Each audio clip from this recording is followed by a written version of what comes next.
بسم اللہ الرحمن الرحیم۔ کل 10 ستمبر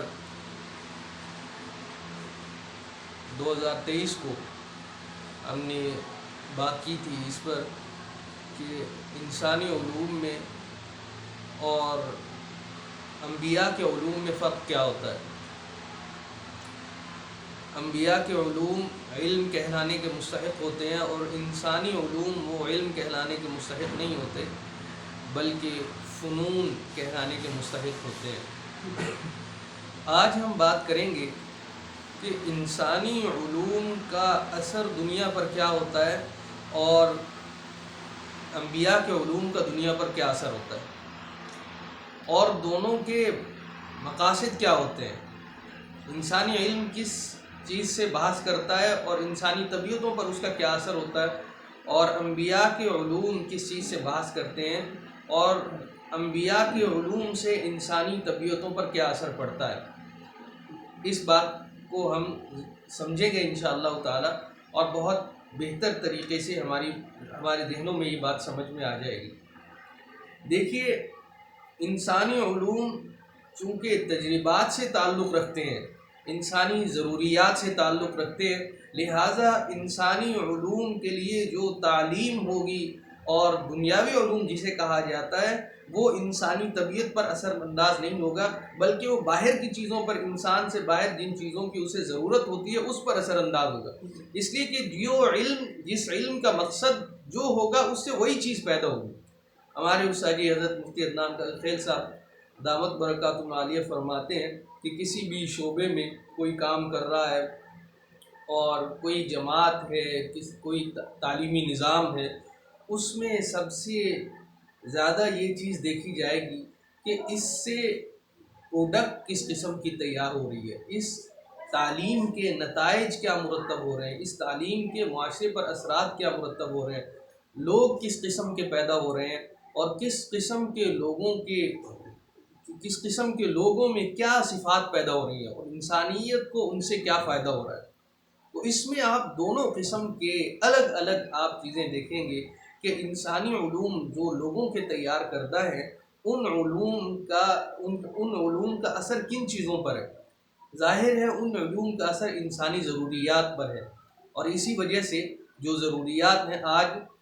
انسانی علوم ان سے چیزیں تیار ہو رہی ہیں، چیزیں ایجاد ہو رہی ہیں، اس میں اضافہ بھی ہو رہا ہے، لیکن اس تعلیم کا انسانی علوم جو ہے ان کا طبیعت پر اثر کوئی نہیں ہے۔ انسانی طبیعت کے لیے وہ جب وجود میں نہیں آئے تو انسانی طبیعت پر اس کا اثر بھی نہیں ہے۔ اثر کا مطلب کیا ہے؟ انسانی طبیعت پر اچھے اثرات، انسانیت کو جن اثرات سے فائدہ ہو، جن طبیعتوں سے فائدہ ہو، معاشرہ بہتر ہو، ان چیزوں کا اثر اس تعلیم سے حاصل نہیں ہو سکتا۔ لہٰذا یہ انسانوں کے اندر بہتر قسم کی انسانی طبیعتوں سے نتائج برآمد ہوں اور انسانی طبیعتیں اس سے متاثر ہوں اور انسانوں کو لوگ بہتر ملیں اور ایک اچھا اور بہترین اور خوشحال معاشرہ پیدا ہو جائے، اس کے لیے انبیاء علیہ الصلوۃ والسلام کی تعلیم کی ضرورت ہوتی ہے۔ اور آپ دونوں میں فرق دیکھ سکتے ہیں، اس وقت کی دنیا میں دونوں تعلیموں سے کیا اثرات اور نتائج مرتب ہو رہے ہیں اور کیا اثرات اور نتائج مرتب آئندہ ہوں گے، لوگوں کو اس بات کا علم ہے، اور آپ سب کو اس بات کا علم ہے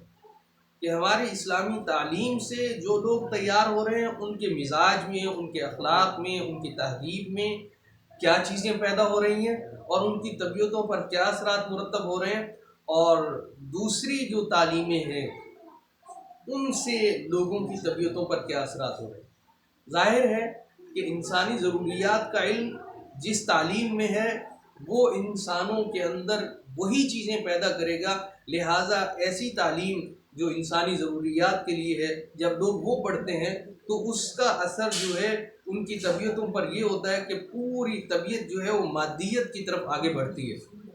اور اسے مادیت کے علاوہ کچھ اور نہیں سوچتا، وہ ہمیشہ کھانے کمانے کی، دنیا کی چیزوں کی، ان چیزوں کی فکر کرتا ہے، اور ان چیزوں میں وہ آگے اس طرح بڑھتا ہے کہ اسے اخلاقیات کا کوئی اس کے پاس